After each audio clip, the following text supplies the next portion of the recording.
Everyone thinks they know why the beast was cursed. Cruel prince turned away a beggar woman at his door, got transformed into a monster as punishment, needed true love's kiss to break the spell. Simple, clean, a moral lesson wrapped in a rose. Wrong on almost every count. He never turned anyone away. The curse wasn't punishment.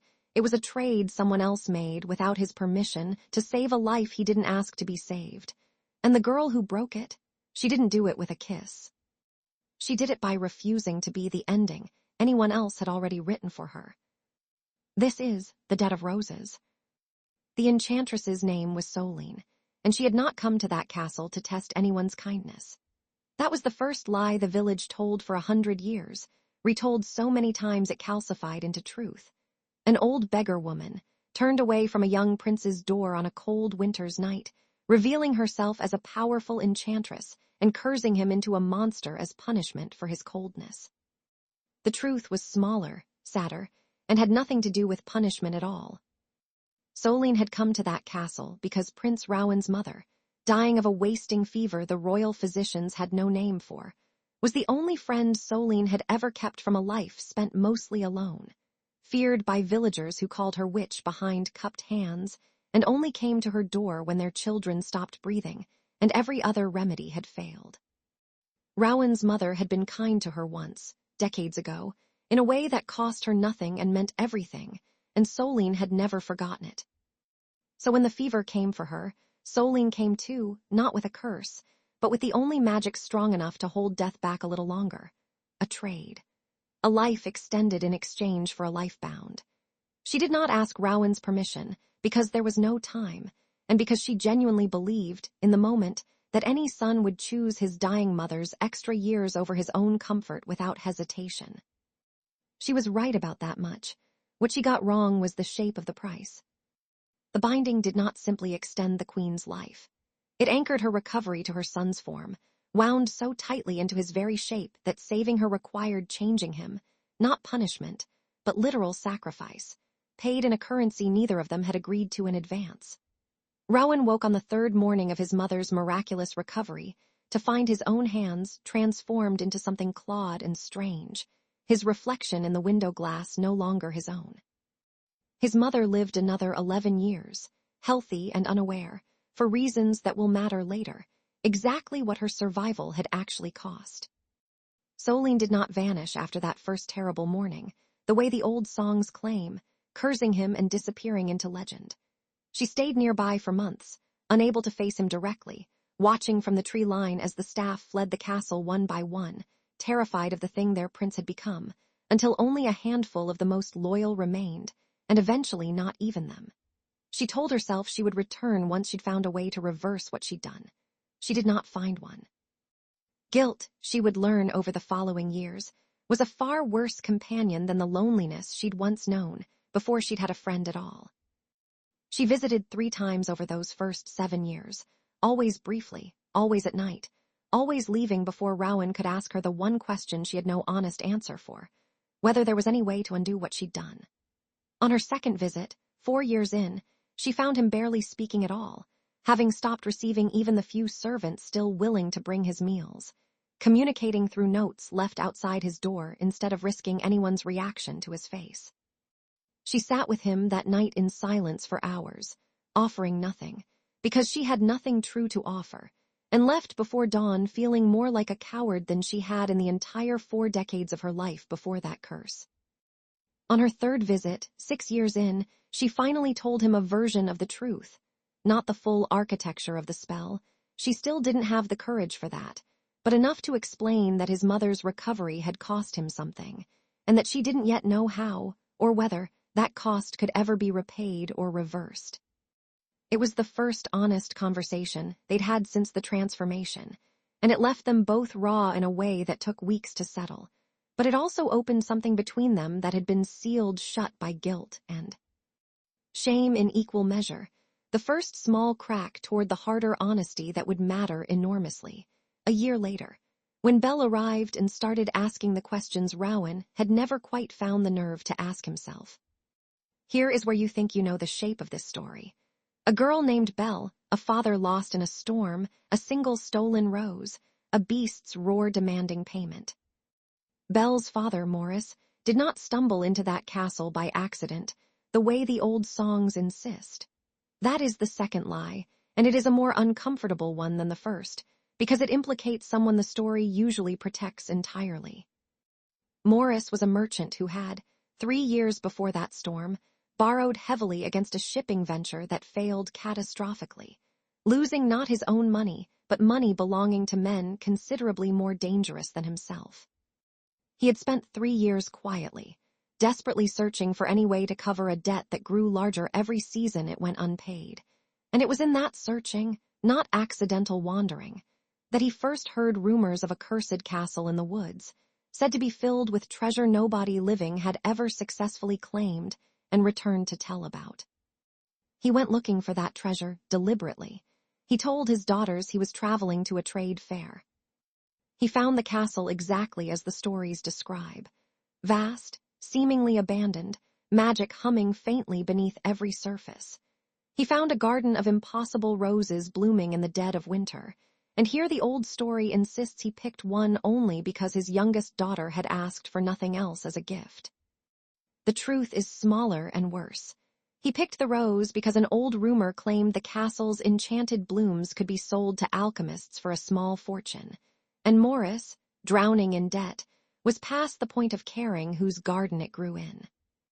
Rowan, no longer entirely a man by then, 7 years into the binding, his form shifting further from human with each passing season in ways even Solene hadn't fully anticipated, caught him in the act, not out of territorial fury, out of exhaustion.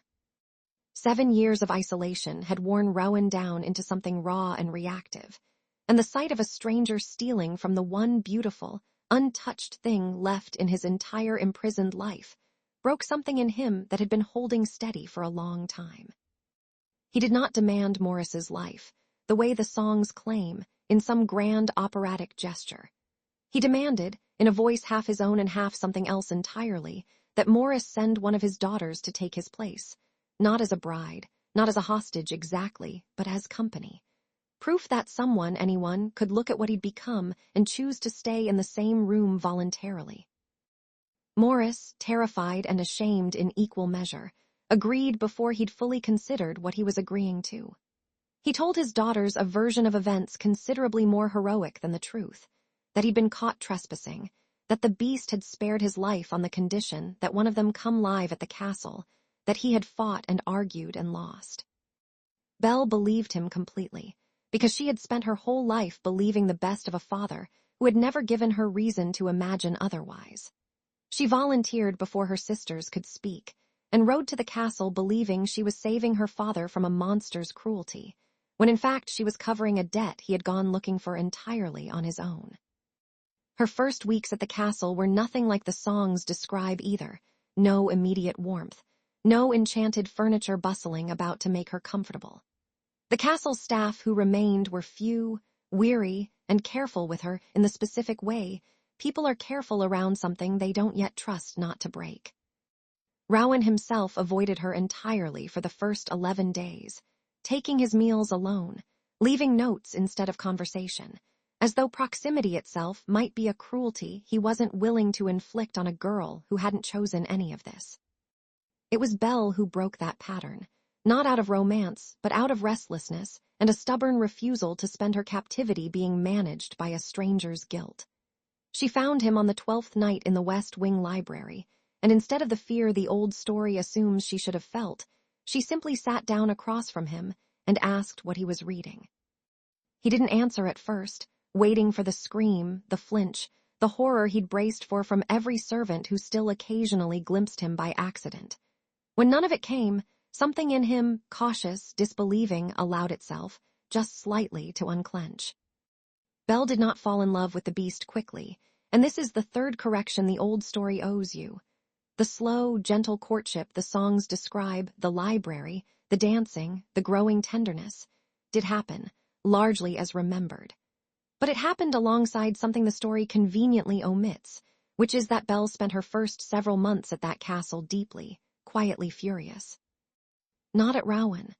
At her father, and at the shape of a world that kept asking women to pay debts men had accumulated without ever once being asked whether they consented to the arrangement. She said as much to Rowan directly, 4 months into her stay, in a confrontation the old songs have no room for because it doesn't flatter anyone. "You didn't imprison me," she told him, standing in his library on a night she'd finally had enough of playing the grateful, gentle captive.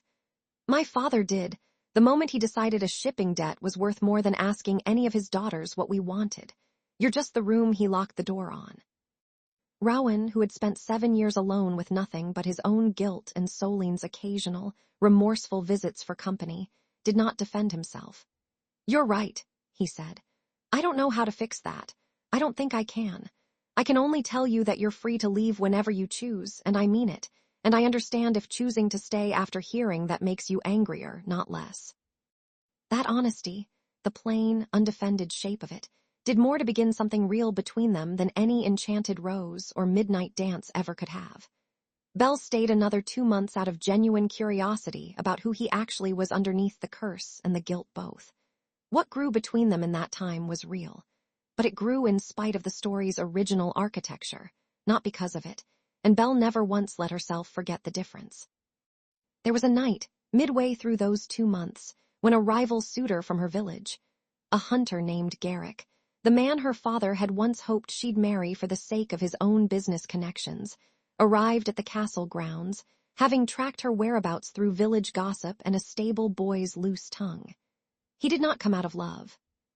He came because a woman living unmarried and unchaperoned in a monster's castle was, to a man like Garrick, less a rescue and more an opportunity.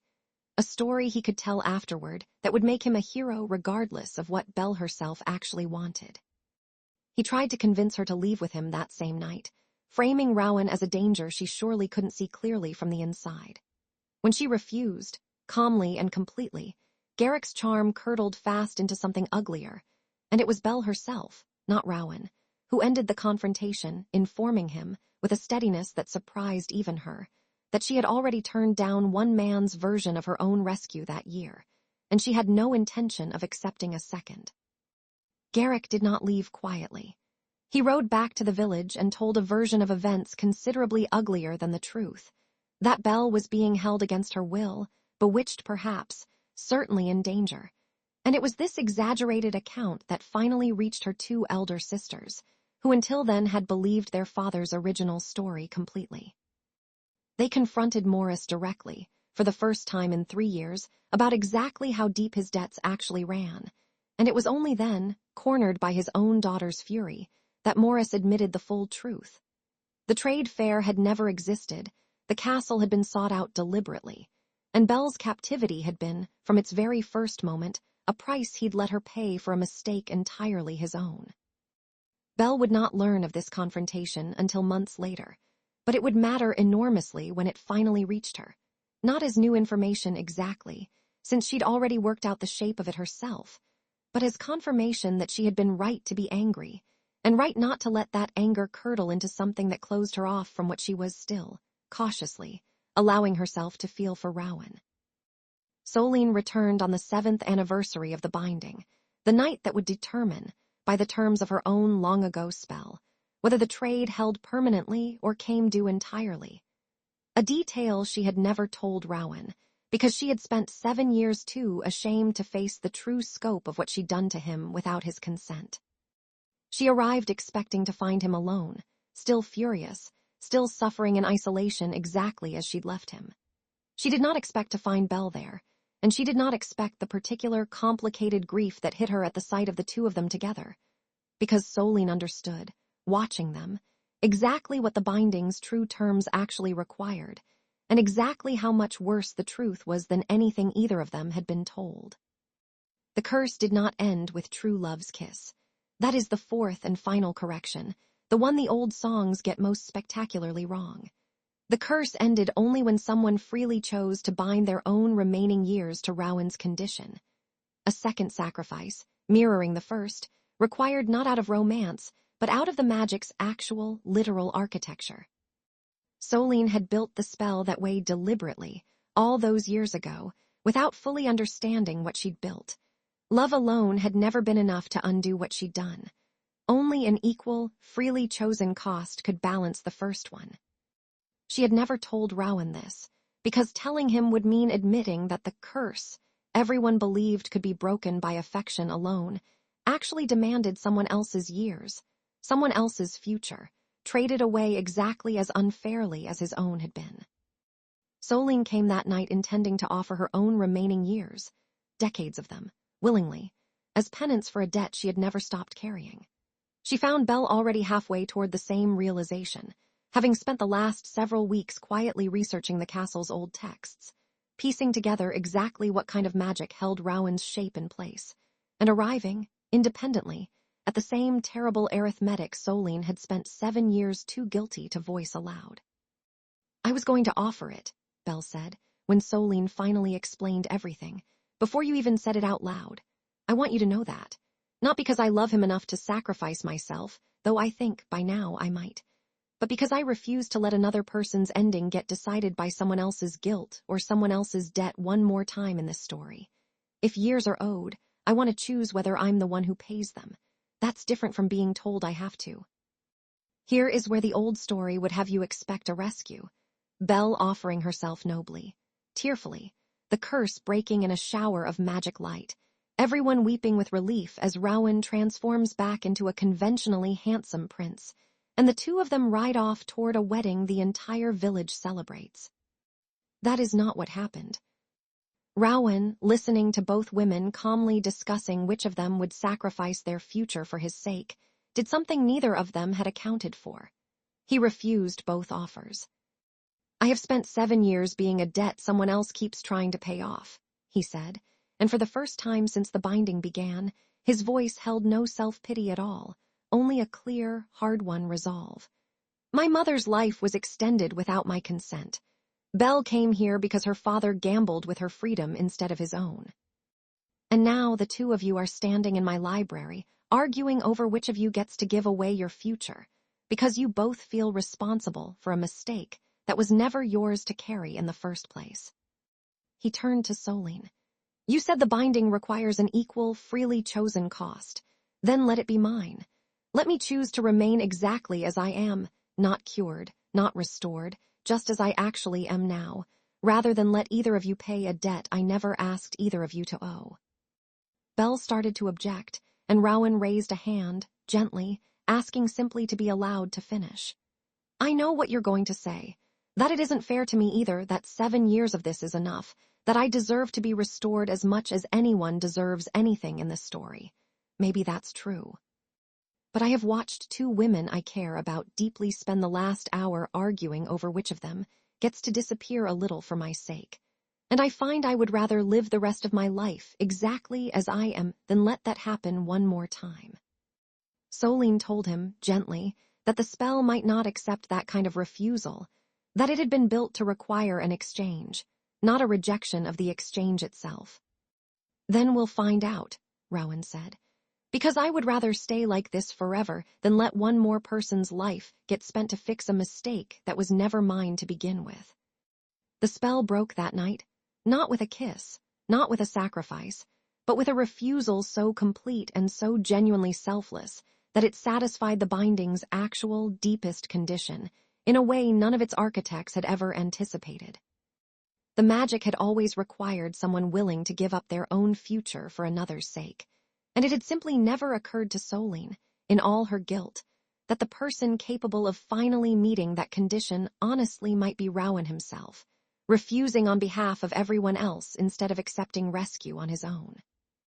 He changed back, not instantly, not in a single dramatic burst of light, but slowly over the following weeks, his body remembering its old shape the way a held breath finally, gradually, lets go.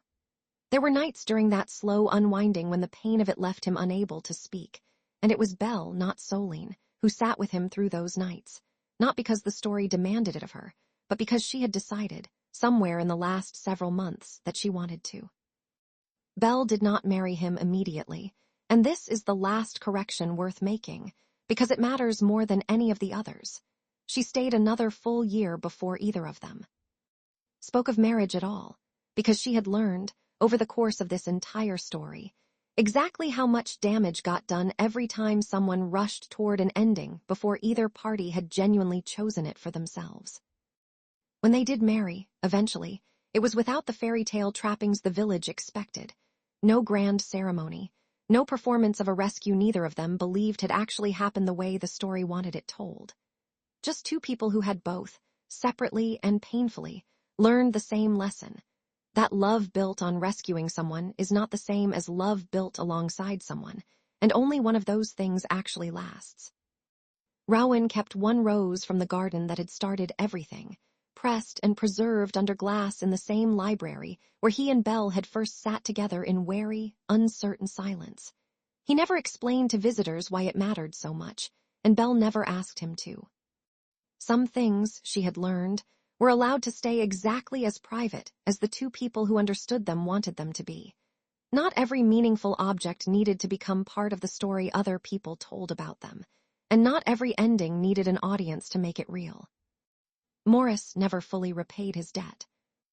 Belle helped him settle a portion of it, eventually, once she'd forgiven him enough to want to, a slower process than the old story would ever admit was necessary, and one that took the better part of 3 years, several difficult conversations, and one final honest confession from Morris about exactly why he'd gone to that castle in the first place.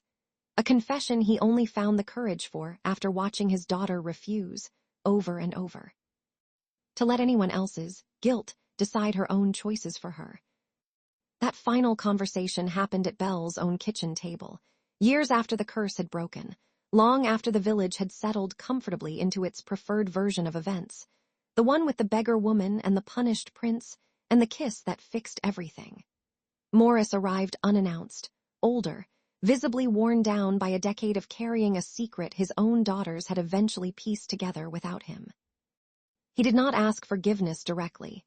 He had learned, watching Belle these past years, that asking for it outright was itself a kind of pressure she'd spent her whole life resisting from other people. Instead, he simply told her everything, start to finish, the shipping venture, the debt, the rumors of treasure, the rose he'd picked knowing exactly what he was risking and choosing not to think too hard about who might pay for it. I know I don't get to ask you to forgive me for it, he said. I just didn't want you carrying a version of that story that wasn't true, the way I let you carry it for so long. Belle sat with that for a long time before answering. I already knew, she finally said. I've known for years. I was waiting to see if you'd ever tell me yourself instead of waiting for me to find out. That matters more than you probably think it does. It was not forgiveness exactly, not that day. But it was the beginning of something honest between them, which was more than either of them had managed in the entire decade. Before it, Morris visited more often after that, always briefly, always careful not to overstay a welcome he still felt he hadn't fully earned, and slowly, over several more years, something that resembled an ordinary relationship between father and daughter began to grow back in the space where the old lie had once stood. Solene lived another 40 years, mostly at peace, having finally understood that the kindest magic she'd ever performed was not the one that saved a dying queen, but the one she'd learned, far too late, to leave alone. She visited Rowan and Belle every winter after the curse broke, an old habit that never quite faded, and every winter, without fail, she left a single rose from her own garden on their doorstep before dawn. Not magic this time, just an old woman's quiet, ongoing apology, offered the only way she still knew how. So, was it true love that broke the curse? Not exactly. It was Rowan refusing to let anyone else pay a debt that was never theirs to owe. That's a very different kind of ending than the one you were promised at the start of this video. Which twist got you, the enchantress's real reason for the curse, the father's actual debt, or the ending where nobody gets rescued the way you expected? Tell me in the comments. I read every one. If you want the next story before it drops, and this one's going to flip a tale you definitely think you already know, hit subscribe and turn on notifications. I'm Susan. This has been a different story to tell. See you in the next one.